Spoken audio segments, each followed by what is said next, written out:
Alright, so I don't know how to 3D CAD, so I'm just going to take files that other people have and cut them up and use them for my own doings.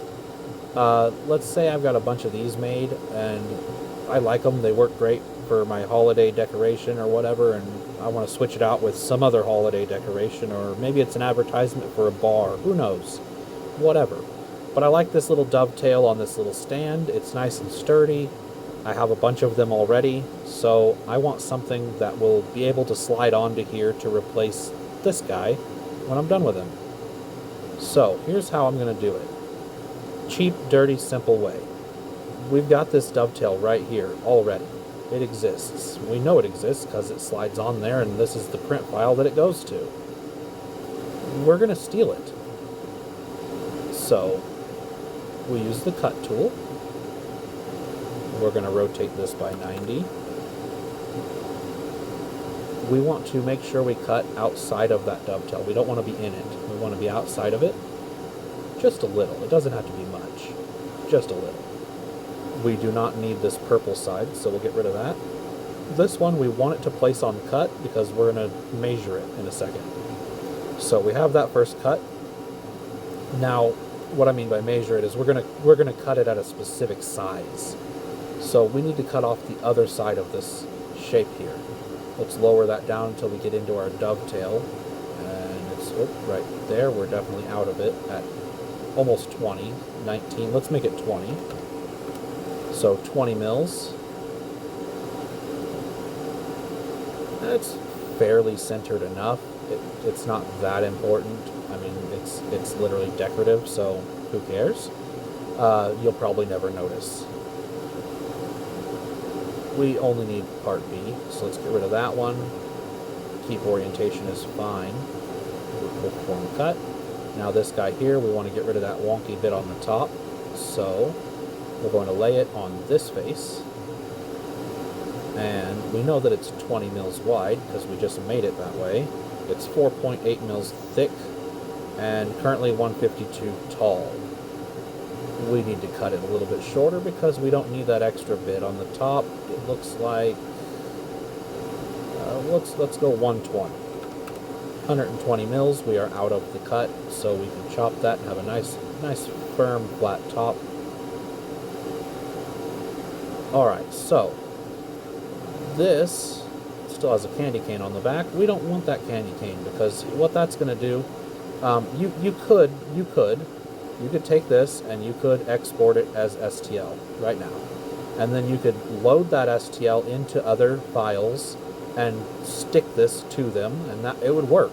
That's kind of the idea. You just grab it and stick it on something, and as long as it's stuck on a flat plane, this can print attached to your other file, and then your whatever it may be will slide down onto here with this groove.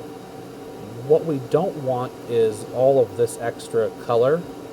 Now we could go through and we could paint it.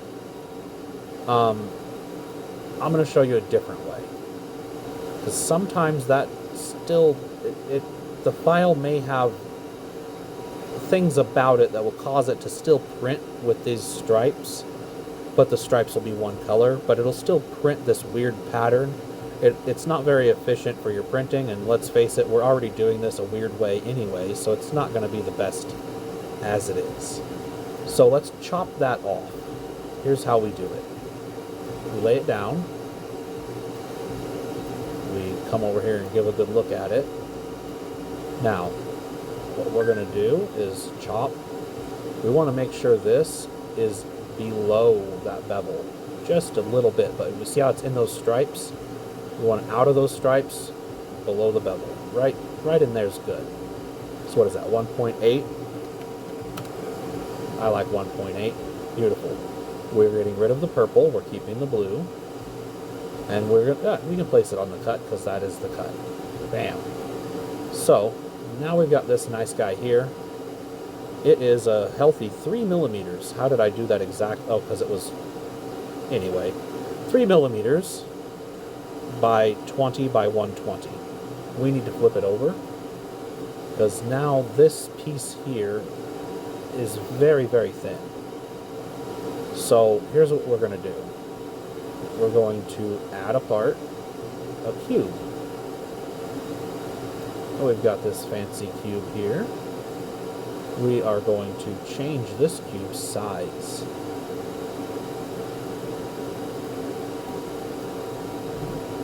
And I already clicked off of the cube. Back. Alright, just the cube. But while we just have the cube, change the cube's size. 120 by 18? Or is it 20? It's by 20. 120 by 20, and we realistically only need to add like 1 mil to this. That's going to be plenty. So we'll want to click this guy now that we have them sized properly. We know that's the same size as this. Quite obviously, we just measured them. What we want to do is assembly. I like to do the point-to-point because sometimes the face assembly doesn't quite work right. We'll go ahead and try it anyway. We want this face to be fixed, this face to flip over and slap on top of it. And we center them, and look at that. It's weird. I don't know why it does this. So we'll just do point-to-point. So we want that corner there with, yeah, we can do that corner there. So we know it's going to be a Z of 1 mil because we did the top, not the bottom. But this should be 0, and this should be 0. So now that's sitting exactly on top of that. We don't need to do that anymore. This is still 2 pieces as 1 item, though. So what we're going to do now is export it as 1 STL. Let's get rid of face down, previous failures. Save it over it. It's going to... Oh, it did not ask me to mesh boolean them together, but that is fine. Usually it does. It says, hey, these aren't parted. They're not connected. Well, they are. So here's what we got this guy here. We just made him. We just saved him. So go to your downloads folder. You can grab your piece that you made. You can upload it to any file you want. You can change its orientation. With world coordinates, you can slap it on anything basically, and you have your dovetail groove. There are more complicated ways to do this. That would involve creating negative parts based on the space of this, and then creating a negative part based on the reverse, so that you could actually insert a dovetail directly onto your piece. That would be the matching profile for this. But that's a bit more work than I know how to do off the top of my head. So this is what I've got. Hopefully this helps someone.